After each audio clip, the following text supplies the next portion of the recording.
दखरा दुलाराय बर' फरायसा आफादनि बानजायनायाव गोलाव खारनाय हाबाफारिखौ लादों। बेवहाय नोंथाङा बाक्सा जिल्ला दुलाराय बर' फरायसा आफादनि आफादगिरि जानानै बिनि सायाव मा बिबुंथि होयो? सिके दखरा दुलाराय बर' फरायसा आफादा बड'फा गोसोथियारि सोलायनाय मावथांखिजों दिनै गोलाव खारनाय माराथन रेस बेवहाय होदों। गोबां बाहागो लागिरि बिथांमोना बाहागो लाफैदों, गोजोननाय मोन्दों जे जोंनि बर' माहारियाव गेलेनाय बे आयदायाव माब्लाबाबो खम गैया, माब्लाबाबो खम जाफेराखै। मात्र बेवहाय जोङो जेरैबायदि सुबिदा होनांगौ बेबायदि सुबिदाखौ जों मोनैनि थाखायनो हयथ' माब्लाबा जों थालांदों, माब्लाबा जोङो फावसायनो गोनां जादों।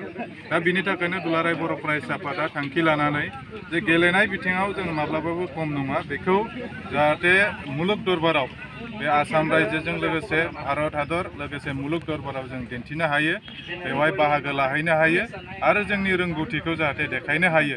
बिनि थाखायनो दिनै दखरा आफादा बेवहाय बे माराथन खारनाय गोलाव खारनायखौ होदों। दा गोलाव खारनायजों लोगोसे गुबुन गुबुन आयदायावबो बे फुटबल गेलेनायानो जाथों बा गुबुन गुबुन एथलेटिक्सनि जि गेलेनाय बे गेलेनायखौ होनायनि थांखि लादों। आरो दुलाराय बर' फरायसा आफादा जे लाइमोनफोरखौ लानानै जाहाथे इयुनाव बिथांमोननि जिउआ गेलेनायनि जि थांखि बे थांखिया जाहाथे दोरोदा गोजोर जायो आरो बे गोजोर जानायजों इयुनाव गावनि जिउ राहाखौ जाहाथे दानो हायो, बे थांखिजों दिनै गेलेनायखौ होदों। दा खोब गोजोननाय मोन्दों। आरो मोनसे खोथाखौ जों बुंनांगोन जे गेलेनायजों लोगोसे गावनि देहा मेलेम जोङो गोख्रों खालामनो हायो। दा दिनैनि लाइमोना गोबां समाव जौ जुवा ड्राग्सआव गोजोमदों। जोंनि ओनसोलाव बर' माहारिनि गेजेराव गोबां लाइमोनफोर बेफोरबायदि दङ, बे उन्दै उन्दै समावनो गावनि जिउखौ गावनि देहाखौ नोरजिया खालामनानै लानाय, ड्राग्स बाहायनानै जौ जुवा बाहायनानै दिनै नोरजिया खालामनायखौ नुनो मोन्दों। दा गेलेनायखौ जुदि गोसो होयोब्ला नैबेफोरबायदि ड्राग्स जौ जुवानिफ्राय जोङो जानगाराव थानो हागोन। आरो बिनि थाखायनो दुलाराय बर' फरायसा आफादा नैबे सम आरो सुजुगखौ लानानै बे खेला गेलेनाय जे बादायलायनाय बेफोरखौ होनाय जादों। दिनैनि समाव बाक्सा जिल्ला हिसाबै माबाफोर जेनेबा रायजोनि गेजेराव मिथिं बा जेनेबा स्कुल एवारनेसफोर हाबाफारिफोर लानानै दं नामा बिथांखि? दुलाराय बर' फरायसा आफादनि मोनसे थांखिजों जोंहा बेवहाय जोङो माखासे फरायसाफोरखौ लानानै जे सांग्रांथि मेल बेखौ लानो थाखाय थांखि लानाय दङ। दा बेखौ थाबैनो लानाय जागोन। मिरु दुलाराय बर' फरायसा आफादनि बिथोन बायदियैनो जों बेखौ लांनाय जागोन। मानो होनबा नैबे थांनाय समाव कभिडनि थाखाय खुनु फरिखा जायालासिनो गोबां फरायसाफोरा मेट्रिक आरो हायार सेकेन्डारिखौ उथ्रिसार जानो हाबाय, मोजां मार्क लादों।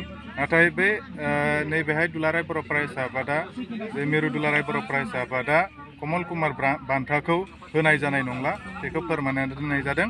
आरो बेखौ दखरा आरो जोंनि जिल्ला आफादाबो जे बान्था राननाय बे बान्था राननाय हाबाफारिखौ जोङो लानाय जानाय नंला।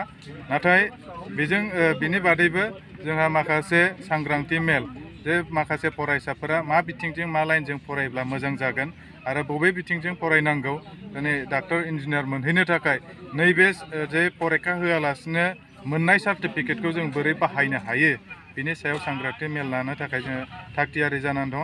दिनै गाबोननि गेजेराव माखासे जोंहा बिथांखि लानायनि गेजेरजों बावैनो समनि गेजेराव दखरा आफादफोराव लाइमोनफोरखौ फरायसाफोरखौ लानानै मेल मिटिं खालामनाय जागोन। आरो कभिडनि जिखिनि मोनसे प्रट'कल दङ, 200 जना दा गेदारिं जानो हानायनि मोनसे परिबेक बे बाथ्राखौ होनाय जादों। दा बे SOPखौ मानिनानै बे मेल मिटिंखौ आरो सांग्रांथि मेलखौ लानाय जागोन। इन्टायार जोंनि सापागुरि समस्थियावनो बे साइन्स कलेज गैया।